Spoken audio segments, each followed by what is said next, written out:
de durée de douleurs qui vont persister. Alors, il est quand même important, quand on parle de ces douleurs de l'épaule, de bien savoir dans quel cadre nosologique on se trouve. Ce qui fait vraiment la partie la plus importante, c'est la pathologie dégénérative, mais dans une moindre mesure, hein, tout ce qui est arthrosique, mais qui représente à peu près une épaule sur 10. Et puis, il y a toute la pathologie des tendinopathies de la coiffe, et c'est ce sujet que l'on va développer. Mais il ne faut pas oublier qu'il y a aussi les pathologies inflammatoires, il y a aussi les pathologies neurologiques, et il va y avoir toute une exploration, et notamment la pathologie tumorale, qu'il est très, très important de bien évaluer pour ne pas, passer à côté d'erreurs. Et donc, si l'on reprend tout ce cadre nosologique de ces douleurs de l'épaule, vous avez cette pathologie qui au départ est une tendinite, c'est une pathologie de conflit, qui va devenir, si on la laisse évoluer, parfois avec la premier temps qui n'est pas symptomatique, une rupture de coiffe. Et puis, cette rupture de coiffe, si on la laisse évoluer, on a l'omarthrose, qui est une omarthrose particulière, qui est une omarthrose dite excentrée, parce qu'elle vient dans les suites d'une rupture de coiffe. Pathologie dégénérative, c'est l'omarthrose primitive, qui pourra donner de l'omarthrose excentrée, c'est-à-dire l'omarthrose centrée puis excentrée, si la coiffe se détériore. L'osteonécrose, qui est quelque chose de totalement différent, qui peut être post-traumatique, mais qui est souvent de cause endogène. Très souvent chez les patients qui ont eu des corticothérapies prolongées on le voit, ou alors bien sûr dans des terrains particuliers d'intoxication alcoolique. La pathologie de tendinopathie calcifiante, c'est un cadre totalement différent qui survient chez une femme plus jeune, qu'on met toujours dans le même contexte et qui est en général peu chirurgical. Mais il faut savoir y faire attention et ne pas passer pour une rupture de coiffe ou une pathologie de la coiffe quand on a une tendinopathie calcifiante. Je ne parle pas des problèmes inflammatoires que vous connaissez bien mieux que moi. Vous devez connaître aussi les syndromes neurologiques, c'est plus rare. Vous avez le Parsonage-Turner, c'est un tableau très, très, très bruyant avec une violente douleur, puis un déficit qui s'installe de façon non systématisée au niveau de l'épaule. Il faut savoir y penser. Et puis, vous avez les syndromes canalaires que l'on pourra retrouver au niveau du supraépineux, au niveau du grand dentelé, hein, le serratus antérieur, et parfois de façon moins fréquente sur le spinal externe. Le principal diagnostic différentiel des pathologies de l'épaule, c'est la névralgie cervico-brachiale. Enfin, dernier élément, les tumeurs. Hein, il ne faut pas passer à côté parce que, et c'est pour ça que je vous demanderai, il faut toujours faire des clichés radiologiques, même quand on a l'impression que le patient n'a pas grand-chose. Donc, si on revient à notre cœur de sujet, hein, qui est la pathologie dégénérative de la coiffe, on a finalement ces tendinopathies de la coiffe qui donnent une pathologie de conflit non rompue. Et puis, cette tendinite de la coiffe va pouvoir donner une rupture de coiffe qui, si on la laisse évoluer avec le temps, va donner, pas systématiquement, mais souvent, une omarthrose excentrée. Et puis, on a un deuxième volet qui est la pathologie dégénérative, où là, le problème vient au niveau du cartilage et où on va avoir une dégradation, une omarthrose qui est primitive, centrée parce que la coiffe est intacte et puis qui pourra s'excentrer avec le temps. Comme je vous disais, l'ostéonécrose, la tendinopathie calcifiante sont des pathologies différentes. Parlons maintenant de la coiffe. Eh bien, il faut que vous sachiez, c'est qu'à 60 ans, et ça, cet élément est très important parce que ça vous permet de repositionner vos indications, à 60 ans, on considère qu'à peu près 10 à 30% de la population a une rupture de coiffe. En gros, c'est entre 1 et 4 millions des Français qui ont une rupture de coiffe. Donc, si c'était aussi important de les traiter systématiquement, eh bien, on aurait vraiment un cas on lancerait des études épidémiologiques et surtout, ça serait un problème de santé publique. Ce n'est pas le cas. En fait, on a des approches un petit peu différentes. Souvent, vous avez l'impression que le traitement conservateur marche pas mal. Et nous, les chirurgiens, on a tendance à les opérer toutes. Et entre les deux, on a une espèce d'association de malfaiteurs qui s'est montée avec des imageurs qui, du moment qu'il y a une rupture de coiffe, eh bien, vont dire « Ah ben oui, il y a une rupture de coiffe, il faut opérer, c'est une lésion, etc. » Et le patient vous dit « Mais bien sûr, je ne pourrai jamais guérir parce que j'ai une rupture de coiffe. » Et c'est là que va se poser votre rôle, c'est de savoir tempérer. Alors, il ne faut pas ne pas opérer des ruptures qui auraient besoin de l'être, mais à l'inverse, il ne faut pas systématiquement, comme on tendance un petit peu les chirurgiens, opérer tout le monde. Donc, si vous voulez, il faut faire cette part des choses, à savoir que la rupture de coiffe est probablement n'est pas forcément un accident, mais une évolution naturelle au niveau de cette structure. On verra pourquoi elle est aussi fréquente. Est-ce que la réparer, ça modifie son évolution? On verra aussi que le traitement conservateur, il peut avoir un intérêt, mais que parfois, il faut savoir les traiter. Et puis, on parlera des formes évoluées où on a cette tomarthrose excentrée. Alors, la coiffe, ce qui nous caractérise de pas mal de primates, c'est que nous avons tous nos tendons pardon, qui convergent sur les mêmes tendons. Et on parle de coiffe qui va recouvrir le système.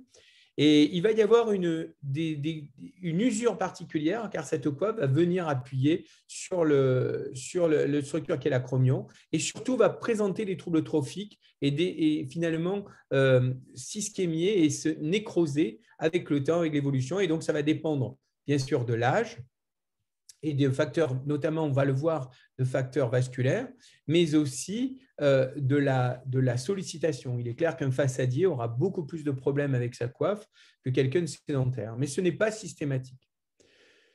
Les lésions de la coiffe, globalement, il y a deux grands mécanismes. Les lésions traumatiques. Alors, elles existent, mais elles sont beaucoup plus rares. On va la voir véritablement dans des traumatismes très violents, et notamment lorsqu'on a des luxations de l'épaule. Il faut savoir qu'une luxation de l'épaule après 40 ans, c'est à peu près 30% de patients qui vont présenter une rupture de coiffe. Donc, il faut savoir les explorer systématiquement lorsque l'on a dans ce contexte. Mais la plus grande majorité de ces ruptures sont d'ordre dégénératif. Et en fait, le patient vous dit « Ben oui, je suis tombé, c'est depuis que j'ai mal ». Non, en fait, c'est qu'il avait déjà une rupture qu'il a décompensée. Pour cette rupture, il y a deux théories, une théorie dite intrinsèque et extrinsèque, qui sont à mon sens complémentaires et qui vont être aggravées par l'activité du patient, s'il est façadier, s'il est maçon ou si au contraire il a une activité sédentaire. Alors, cette théorie intrinsèque, il faut savoir que la partie antérieure du tendon du sus-épineux est mal vascularisée. Et donc, à partir d'un certain âge, on va avoir… Je ne sais pas si…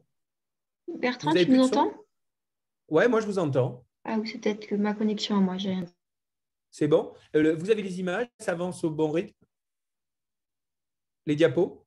Oui, c'est tout bon. C'est tout bon, merci. Bon, vous avez ce facteur qui est un facteur endogène, qui est un facteur vasculaire, où la partie antérieure de la coiffe, qui est la plus sollicitée, va, avec le temps, nécroser. Et finalement, comme c'est une pathologie qui devient tard, les effets de l'évolution qui feraient que ce soit les hommes les mieux constitués, ou les femmes bien sûr, qui se reproduiraient plus et qui amélioreraient l'espèce, eh bien là, ça ne se produit pas parce que c'est des gens qui viennent très tardivement.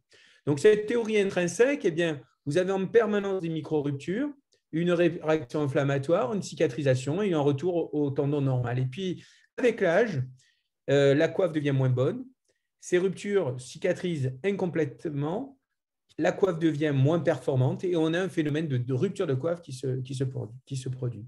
Et là, on voit très bien qu'il y a des facteurs favorisants qui sont l'âge. Et puis, un élément qui est très important et qu'on a étudié dans le service, je vais vous en parler plus tard, sont les facteurs vasculaires, que sont le tabac, l'hypercholestérolémie, l'obésité. On a fait une étude dans le service où on a étudié les facteurs préopératoires de nos patients en fonction des ruptures de coiffe. Et en fait, on s'aperçoit que chez les patients qui fument, qui ont une hypercholestérolémie, qui sont obèses, qui ont une apnée, par exemple, du sommeil, eh bien, ces patients présentaient des ruptures de coiffe plus importantes et plus précoces que la population générale. Et ce facteur vasculaire, vous allez voir, est essentiel même dans la cicatrisation. La deuxième composante de la lésion, c'est une lésion dite extrinsèque. Eh bien, il faut comprendre que ce mécanisme qui est décrit par Neer, qui va vous décrire et vous inciter à parler de conflit, eh bien, l'action du deltoïde conduit à une ascension de la tête humérale qui va venir amener la coiffe pincée contre l'acromion. Et cette excentration de la tête va conduire à entraîner une inflammation de la bourse et un phénomène de conflit qui fait que les abaisseurs vont encore moins bien fonctionner et c'est un espèce de processus, de cercle infernal qui se met en place. Plus, avec le temps, les contraintes sur l'acromion vont entraîner une ossification, notamment du ligament acromio-coracoïdien, et ces patients, comme vous le voyez là, vont avoir un ostéophyte qui pourra devenir toxique pour la coiffe. Vous connaissez tous cette théorie de l'acromion de Bigliani. Hein. Alors, il faut bien distinguer deux choses. Bigliani était l'élève de Neer, et donc, comme il voulait faire plaisir à son patron, comme c'est souvent le cas, il a décrit quelque chose qui allait bien avec sa théorie. En fait, vous verrez dans certains comptes rendus, acromion agressif de type 3, etc. En fait, il semblerait que ce n'est pas un rôle aussi important. L'acromion lui-même, la forme native, si vous voulez, la prédisposition. Mais il y a des patients, il faut savoir que ces phénomènes d'ossification que je vous ai décrits peuvent entraîner une majoration du conflit. Et en fait, vous allez avoir un ostéophyte qui va devenir conflictuel. Et il faut distinguer deux choses. Des ostéophytes qui sont en fait les marqueurs d'une tendinite qui évolue depuis longtemps, mais qui ne sont pas particulièrement pathogènes pour la coiffe. Et puis des ostéophytes qui vont être toxiques, qui eux vont appuyer sur la coiffe. Et à chaque fois que le patient a un mouvement d'abduction, il va se retrouver avec une abrasion sur la coiffe. Donc ça, ce sont des ostéophytes dits toxiques. Alors, qu'est-ce qui se passe dans la vraie vie? Eh bien, à 50 ans, tout le monde a une coiffe normale. Et puis, progressivement, la coiffe se dégrade, elle perd de ses qualités. Mais comme les gens ont diminué aussi leur activité professionnelle, vous voyez là, vous avez le temps représenté, eh bien, normalement, ça ne pose pas de problème. Seul souci, c'est qu'on va le voir, les gens sont de plus en plus actifs. Donc, la ligne blanche a tendance à être la plus haute possible. Et puis, parfois, il va y avoir une décompensation, c'est-à-dire que cette rupture va être plus importante que ce qu'elle devrait être. Et de ce fait, ça va donner une décompensation de la rupture de coiffe qui ne demandait rien jusqu'à personne. Eh bien, là où la chirurgie peut avoir un intérêt, c'est de ramener la coiffe dans sa courbe de vieillissement naturel. C'est-à-dire, elle va continuer à vieillir, mais elle va être, si vous voulez, elle va rester au-dessus des capacités qu'on va essayer de lui donner. Pourquoi la coiffe devient-elle symptomatique? Ce n'est pas véritablement la rupture qui crée la lésion, c'est cette bursite, cette inflammation qui fait mal. Alors, il y a plusieurs facteurs. Il y a l'inflammation, la bursite, celle que vous allez traiter avec des anti-inflammatoires et une infiltration. La raideur, une épaule qui est enraidie va s'excentrer très, très vite et la tête va venir appuyer sur l'acromion. Il y a bien sûr cette anthésopathie qu'on a décrite, c'est-à-dire cette ossification qui peut devenir pathologique. Et puis, il y a un autre élément très important dont on va parler, qui est la tendinopathie du biceps. Enfin, et finalement, je vous le mets en dernier parce que ce n'est pas forcément le plus important, c'est cette rupture qui devient très importante et qui ne pourra plus être compensée. Et si vous regardez bien, il y a des facteurs qui vont être accessibles au traitement médical, c'est-à-dire rééducatif et infiltratif anti-inflammatoire. Et puis, il y en a d'autres qui vont nécessiter un traitement chirurgical pour permettre une nouvelle compensation de la coiffe. Et puis, parfois, il faudra traiter curativement la rupture de coiffe en la réparant lorsqu'elle est trop importante. Alors, face à une rupture de coiffe, il faut se poser finalement 3 questions. La première, on ne va pas épiloguer, mais c'est très important. Est-ce que c'est vraiment un problème de coiffe? Est-ce qu'il n'y a pas une névralgie cervico-brachiale? Est-ce qu'il n'y a pas une omarthrose? Est-ce qu'il n'y a pas une tumeur? Et ça, c'est véritablement l'intérêt de faire des clichés de débrouillage d'emblée pour être sûr qu'on ne passe pas à côté de quelque chose. Le deuxième élément est de savoir est-ce que cette rupture de coiffe est concordante avec l'âge? Est-ce qu'il est normal qu'on ait une rupture d'1 centimètre chez ce patient? Eh bien, ça, c'est le testing, bien sûr, l'évaluation et surtout le bilan morphologique qui vont nous le dire. Et enfin, pourquoi est-elle symptomatique? Ce n'est pas la coiffe en elle-même qui crée des lésions, c'est surtout les facteurs de décompensation. Et il faudra donc chercher des signes de conflit, une raideur articulaire, une arthrose acromioclaviculaire et surtout la tendinopathie du biceps. Donc, on va d'abord savoir s'il y a une coiffe, et ça, c'est le testing. Je passerai très rapidement, vous les connaissez tous, ces tests, le sus-épineux avec le test de Job, le testing de l'infraépineux avec les rotations externes en R1, RE2, les signes qui vous montrent qu'il y a une rupture de coiffe avec le signe éclairant, le patient qui ne peut plus mettre la main à la bouche sans se mettre en abduction parce qu'il n'y a plus de rotation externe, le portillon, c'est-à-dire que dès que vous mettez la main en rotation externe, il ne tient plus la position et revient en rotation interne, et puis un muscle qui est très important, qui probablement fait basculer une rupture de coiffe classique à une pseudo-paralytique, c'est le subscapulaire.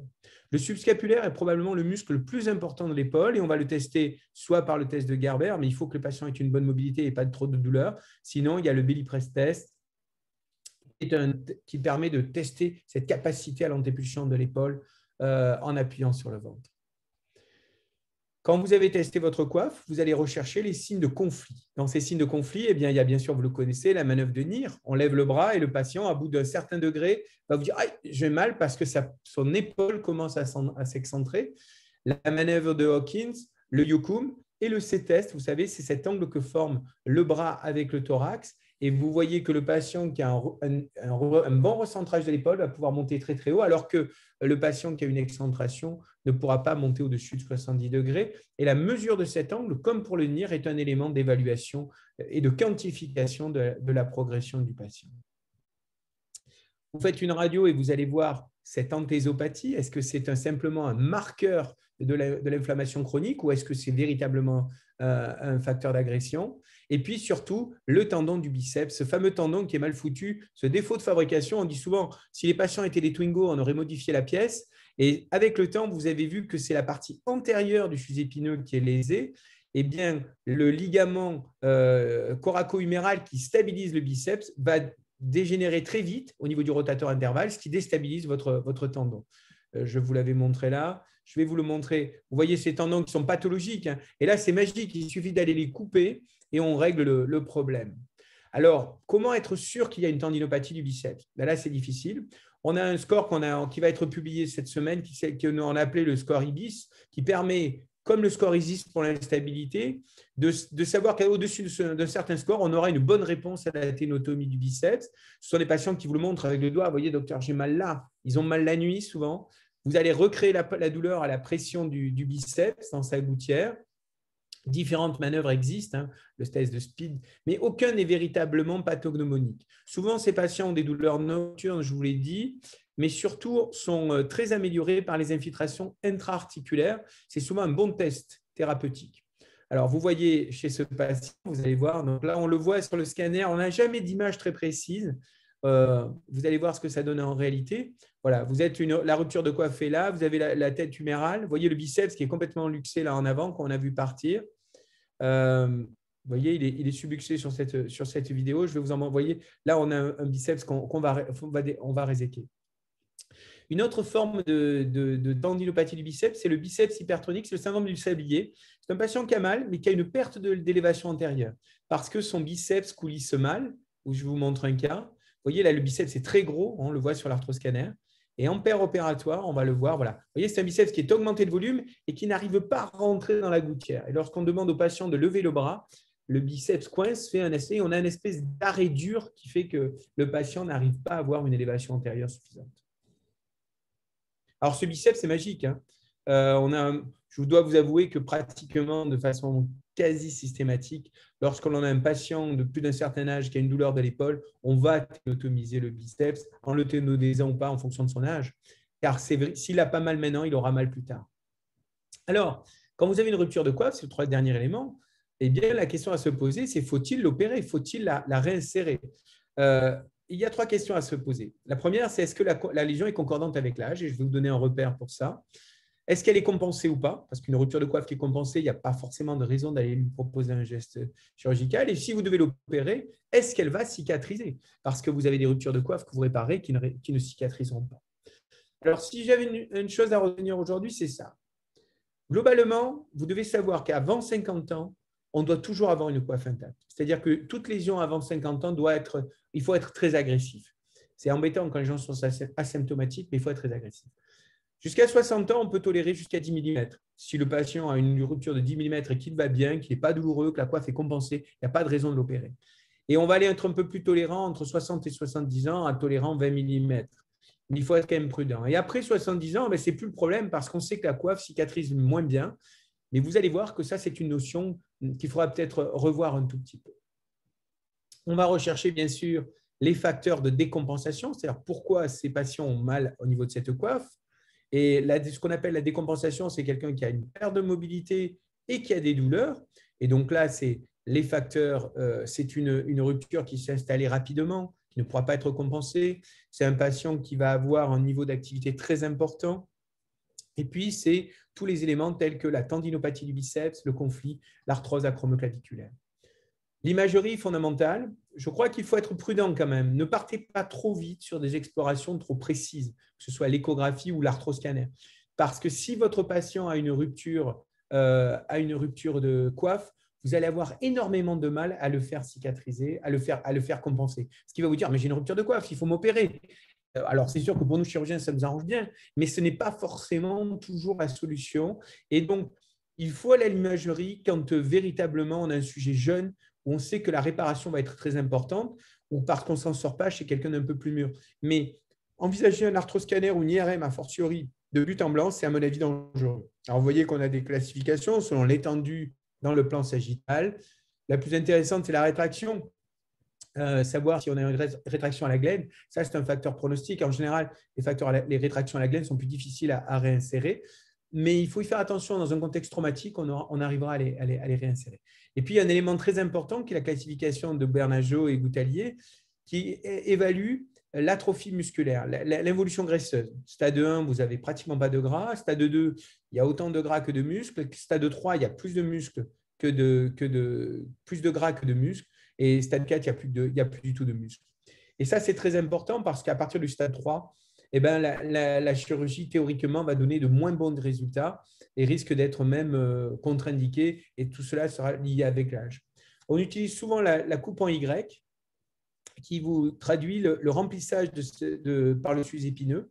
Et vous voyez que quand le muscle ne passe pas au-dessus de cette ligne en Y, eh bien, c'est que l'atrophie est très importante. Je vous parle rapidement de ce facteur intrinsèque. Est-ce que le patient va cicatriser? On a fait dans notre service une étude en fonction de ces facteurs de notion d'âge et d'éléments vasculaires. On dit classiquement qu'après 70 ans, une coiffe ne cicatrise pas. Ce n'est pas tout à fait vrai. Le tabac est un facteur très péjoratif et il faut savoir faire arrêter les patients avant de les opérer parce qu'au bout de 6 semaines, on réduit considérablement le risque de non-cicatrisation. Et puis, tous les patients qui ont un terrain vasculaire, qui ont une obésité, hypercholestérolémie, hypertension, antécédent d'infarctus. On a fait un travail dans le service qui était très intéressant où on a comparé la cicatrisation de coiffe en fonction de ces facteurs cardiovasculaires. Et en les évaluant par technique échographique, je passe vite parce que je crois que je risque de déborder. On voit qu'on avait une population qui avait globalement cicatrisé complètement, c'était les stades 1. Pratiquement avec une coiffe épaissie stade 2, donc on a quasiment 75% de cicatrisation. Et on a voulu évaluer en fonction des facteurs de risque. Vous voyez que les facteurs de risque sont représentés pour chacun d'eux. Ceux qui ont parfaitement cicatrisé n'avaient pas de facteur de risque. À l'inverse, dans le groupe 5, où il n'y a pas de cicatrisation, dans le stade 5, eh bien, on a ces facteurs qui sont très présents, HTA, hypercholestérolémie. Si vous regardez un patient qui n'a pas de facteur de risque, il a près de 80% de chances de cicatriser. À l'inverse, celui qui a fait un infarct, qui a une hypercholestérolémie, qui est obèse, hypertendu et qui a une apnée du sommeil, il a quasiment aucune chance de cicatriser. Et ce qui est très intéressant, c'est qu'un patient de 75 ans dans ce groupe cicatrise, alors qu'un patient de 55 dans ce groupe ne cicatrise pas. Et ça, c'est un élément qui est très enrichissant au niveau de cette étude. Voyons maintenant les indications, et je pense que je m'arrêterai un petit peu après. Comment vous devez vous traiter? Systématiquement, il faudra traiter les suppressions des facteurs de décompensation. Dans un premier temps, médicalement, en traitant l'inflammation, par des infiltrations, des anti-inflammatoires, un travail de recentrage au niveau de la rééducation. Si ça ne suffit pas, au bout de 3 à 6 mois de traitement médical bien conduit, on va aller vers un traitement chirurgical, de traitement des facteurs de décompensation, par une bursectomie, une acromioplastie ou une ténotomie. Et ça, vous pourrez le faire chez un sujet âgé. Et s'il y a une rupture de coiffe, selon l'âge, vous réparerez ou pas la coiffe associée à ce traitement systématique. Mais là, il faut que l'âge, avant 50 ans, on réparera pratiquement toutes les lésions parce qu'on considère que le patient est trop jeune pour commencer à détériorer sa coiffe. De 50 à 60 ans, on opérera ceux qui ont moins de 10 mm, plus de 10 mm, je veux dire. Et puis, moins de 20, on dira avant 70 ans. Après 70 ans, c'est un peu open bar, on traite comme on peut. Vous voyez une réparation de la coiffe. Alors, je ne sais pas si ça vous intéresse. Vous voyez les techniques péropératoires. Alors, l'arthroscopie a fait beaucoup de progrès. Maintenant, on n'ouvre plus les coiffes, quasiment. On libère beaucoup mieux. On va pouvoir, par un jeu d'instruments assez pointu, réinsérer notre coiffe. Vous voyez, donc on va passer nos fils à travers la coiffe. Et après avoir avivé ce qu'on appelle le footprint, on va permettre cette suture au niveau de la réinsertion. Je passe vite parce que je crois qu'on n'aura plus le temps de discuter. Malheureusement, parfois on rate et la coiffe ne cicatrise pas ou le patient est trop âgé. Et on va voir ce qu'on appelle la cuff-tear-arthropathie, l'homarthrose excentrée. qui est classé qui est bien défini par la classification d'Amada, et un patient qui va évoluer vers les pôles pseudo-paralytiques. Et c'est là que va rentrer en ligne de compte une évaluation qui pourra être, bien sûr, à l'arthroscanner pour connaître l'importance de la lésion, mais on va voir s'il y a une potentialité de compensation. Et on fait ce qu'on appelle le landing test, c'est-à-dire qu'on demande au patient de tenir le bras, même s'il a une épaule paralytique, si on voit qu'il peut tenir, c'est qu'il y a un potentiel de compensation. Et parfois, avant d'aller sur un geste plus lourd qui est une prothèse inversée, on proposera de lui faire un geste de débridement arthroscopique et de ténotomie ténodèse du biceps. Si malheureusement le patient n'arrive plus à tenir, qu'on a une épaule pseudo-paralytique ou très douloureuse, eh bien, on va s'orienter vers cette prothèse inversée. La prothèse inversée qui a l'avantage de pouvoir simplifier le système. On n'a plus besoin de la coiffe pour fonctionner, pour permettre au deltoïde de fonctionner. Donc, je passe vite les différents types de prothèses. Vous avez dans une homarthrose standard où la coiffe est intacte, on mettra une prothèse anatomique. Quand la coiffe est rompue et que l'épaule s'est excentrée, on n'arrive plus à mettre la tête humérale en face de la glène et on mettra ces prothèses inversées. Ça, c'est le cas particulier des fractures. Voilà, je vous montre un cas. Vous voyez, alors ces prothèses qui sont quand même assez magiques parce que sur des gens qui avaient des épaules complètement paralysées, si vous regardez, on a quasiment, on a des, vous voyez le patient pour lui faire plaisir qui fait ses mouvements de moulinet. Voilà. Donc, il faut quand même faire attention. Ces prothèses vont, là vous avez un cas qui fonctionne très bien, mais ces prothèses vont manquer de rotation souvent, de rotation interne et externe. Et il faut savoir les traiter, en tenir compte. Deuxième élément, elles ont quand même un taux de complication qui est quand même non négligeable, à peu près 10 à 15 % parce que les populations sont âgées, et surtout elles se détériorent. Il faut quand même savoir qu'à 10 ans, on avait globalement que dans les cas de rupture de coiffe, 70 % de prothèses qui étaient encore fonctionnelles et encore constant supérieur à 30. Ce n'est pas quand même fantastique. Donc, c'est une prothèse qui va se détériorer. On sait qu'elles marchent bien, mais elles vont se détériorer et il faut y faire attention. Et ce, d'autant plus qu'on est chez les sujets jeunes. Donc, les gens ont tendance à vous les proposer facilement. Il faut faire très attention. Pas avant 70 ans dans la mesure du possible. Voilà, c'est l'image que je voulais vous donner. Sachez tout de même qu'on a amélioré nos techniques et nous utilisons des techniques de navigation péropératoire, ce qui nous permet de positionner notre prothèse parfaitement comme nous aimerions, là où nous avons planifié de le faire, avec un scanner préopératoire, une planification. Et comme vous voyez, vous allez le voir là, je passe très vite, on va en paire opératoire, si vous voulez, avoir la possibilité de positionner notre prothèse. Vous voyez, on est guidé par la machine qui nous dit, voilà, fraisez avec cet angle de façon à bien harmoniser la morphologie de votre glène. Et c'est à ce point qu'il faut mettre votre pièce centrale. Vous voyez, on est complètement guidé pendant l'intervention. Alors, le stade ultime sera le robot, mais comme le marché est plus petit dans la prothèse d'épaule, il n'est pas évident que ça se fasse. Pour terminer, donc retenez que la rupture de coiffe, eh bien, finalement, c'est la rupture et l'évolution naturelle de la coiffe. La précocité dépend de facteurs individuels, de la sollicitation, bien sûr. Elle va rester la plupart du temps symptomatique. Elle deviendra symptomatique lorsqu'elle s'installe progressivement, que le patient ne peut plus faire ce qu'il faisait avant. Et donc, dans ce cas, il faudra chercher les facteurs de décompensation. Et le traitement, c'est d'abord de traiter ces facteurs de décompensation, c'est-à-dire la bursite, l'inflammation, la raideur, éventuellement chirurgicalement. Et on va traiter la coiffe pour la mettre finalement en conformité avec son âge. Voilà, je suis juste dans le timing. Je pensais qu'il y avait 30 minutes. Mais voilà, je suis à votre disposition pour éventuellement répondre à vos questions. Merci en tout cas de m'avoir donné cette tribune. Merci beaucoup, c'était excellent. Merci beaucoup Bertrand Coulet, c'était très intéressant. Beaucoup de messages clés et pratiques, je pense, pour nos internes et nos chefs de clinique.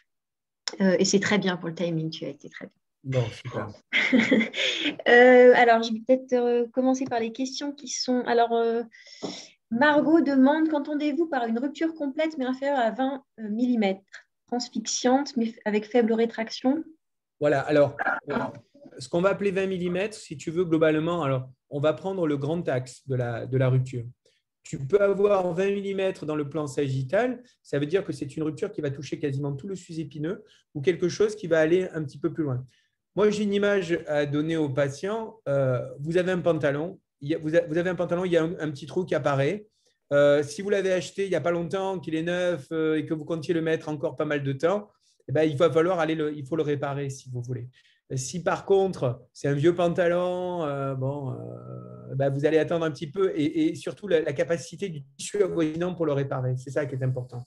Après, 20 mm, c'est, ouais, ben, on vous donne, hein, les radiologues donnent très bien, quand vous avez un grand axe, c'est la plus grande dimension en fait. Voilà. Alors, faire attention parce que le rotateur intervalle, par exemple, la partie entre le sus-scapulaire et le sus-épineux, sont parfois le siège de lésion. Et là, vous pouvez avoir des lésions assez grandes, mais qui n'ont pas une grande valeur mécanique, qui sont presque physiologiques. La topographie joue beaucoup aussi. Alors, on a deux autres questions. Une question de Thomas qui dit, bah, du coup, tu nous as bien dit qu'il ne fallait pas demander à tout le monde un arthroscanner ou une IRM d'épaule. Quand est-ce que tu les recommandes du coup? Alors, non, vous Plutôt voyez, en fait, si mes collègues m'entendaient, je fais le vilain là, si vous voulez. Non, le problème de la. Voilà, l'arthroscanner, par exemple, c'est très bien, mais si tu fais un arthroscanner à quelqu'un qui a 60 ans, tu as quasiment, et qui a mal à l'épaule, tu as une chance sur deux de tomber sur une rupture de coiffe. Donc, tu vas te trouver chez quelqu'un qui, en plus, le radiologue, souvent, va lui glisser la carte du chirurgien. Et donc, tu vas te retrouver avec un patient qui, à coup sûr, il va être opéré et tu n'arriveras même pas à le faire, à le compenser. Donc, il faut faire l'examen, parfois prévenir le patient en lui disant qu'on va peut-être retomber sur une rupture, mais ne vous inquiétez pas, c'est quelque chose qui est normal. Ça permet aussi de savoir où on va. En gros, plus le patient est jeune, plus vite il faut faire l'imagerie. Parce qu'à 50 ans, par exemple, 10 mm, il faut savoir le traiter, si tu veux. Voilà, c'est en gros, c'est ça. Mais il ne faut pas être systématique. Alors, si parmi vous, certains font de l'échographie, l'échographie est un bon examen parce que ben, vous voyez à qui vous avez affaire. Il y a un autre élément, c'est que l'infiltration va vous permettre de faciliter la compensation. Mais on sait maintenant que ce n'est pas bon d'infiltrer sur une coiffe qu'on va réparer. Il y a des études maintenant très claires qui montrent que si vous avez une infiltration dans les 2-3 mois qui précèdent une réparation, vous allez avoir un taux de reprise au niveau de votre réparation qui est beaucoup plus important. Et même le risque diminue, mais pas complètement. Donc, avoir de l'imagerie, ça permet, si vous voulez, de savoir où on va, mais il faut savoir le faire avec prudence. Voilà, à mon C'est sens. comme dans le rachis, hein, une fois que les gens ils savent Complètement. À on 70 ans, tout le monde a de l'arthrose. on essaye de ne pas le faire trop tôt, effectivement. Voilà. Si vous voulez vous débarrasser du patient, dire, mais voyez, vous avez mal, vous avez quelque chose. Alors là, vous faites de l'imagerie, vous êtes sûr que vous allez tomber sur quelque chose. Mais faites attention, voilà, moi c'est mon sentiment. Hein. Il ne faut pas être. Et n'allez pas non plus trop explorer des coiffes qui vont bien et qui ont été suturées. Parce que, ça je devrais le dire, on a parfois des coiffes qui n'ont pas complètement cicatrisé, mais le patient va très bien. Ce n'est pas la peine d'aller contrôler par un arthroscanner parce que là, vous risquez de trouver. Et puis, l'interprétation est souvent difficile, surtout avec l'IRM notamment. Ok. Alors, une question de notre président du COFER. La fréquence des lésions du long biceps ne semble pas si prévalente que ça en échographie dans notre pratique quotidienne. Est-ce que c'est parce que les lésions sont non visibles en échographie, atteintes de la portion intra-articulaire? Ouais. Alors, oui. C'est super, la question, elle est superbe. Mais merci, je vous remercie de l'avoir donnée. En fait, on n'arrive pas à savoir. Parce qu'on a des patients qui ont tous les signes. La bonne tendinopathie du biceps, je vous dis, c'est le patient que vous opérez. Et vous le voyez à 3 semaines, il vous dit, docteur, je n'ai plus les douleurs comme avant. Elles ont disparu, ce n'est plus les mêmes. Alors, ils ont des douleurs post-opératoires. Ça, c'est un bon répondeur. Le problème, c'est que l'imagerie n'est pas fiable. En écho, vous ne voyez pas la partie… moi, je ne fais pas d'écho, hein, mais d'après le recul que j'ai souvent, on ne voit pas bien la partie endo-articulaire. On va bien voir celle qui est dans la gouttière. Et l'avantage de l'écho, c'est qu'il y a un côté dynamique. Alors, c'est sûr que parfois, on voit vraiment bien les lésions, mais parfois, on a des patients qui n'ont pas de lésions patentes et qui sont de bons répondeurs. C'est pour ça que nous, on a… Alors, je voulais vous le mettre, puis je n'ai pas eu le temps, parce qu'en fait, il faut dire la vérité, je comptais rajouter dans la diapo, mais j'étais de garde hier soir et j'ai eu une réimplantation hier soir, vous savez que c'était trop tard. Et je n'ai pas eu le temps ce matin. Mais on a un papier qui va sortir sur un score qu'on a appelé le score IBIS, qui est un score en fonction de paramètres qui sont le type de douleur, l'imagerie, et qui nous définit à partir d'un certain score les patients qui vont être des bons répondeurs. Et finalement, on n'a aucun moyen.